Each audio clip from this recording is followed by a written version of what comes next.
Assalamu alaikum everyone. Now this is Niro here. Now I hope all of you are fit and fine by the grace of Almighty Allah.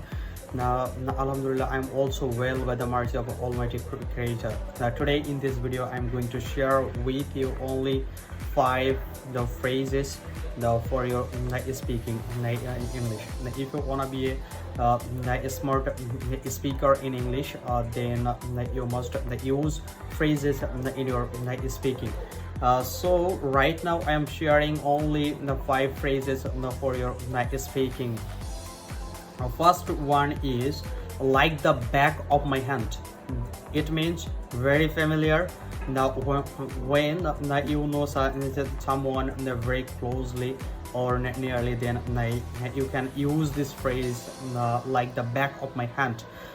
For example, I know my mother like the back of my hand.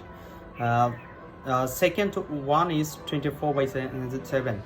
Now it means all the time. Now whenever you do something or you see something all the time, then you can use this phrase 24/7. For example, the pharmacy is open 24/7.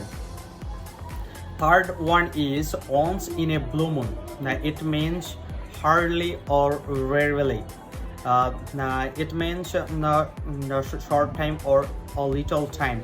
Now whenever you do something for a little time, or you go somewhere for a little time, then you can use this phrase. Then use this phrase once in a blue moon. For example, I know him once in a blue moon, or I go to Sylhet once in a blue moon.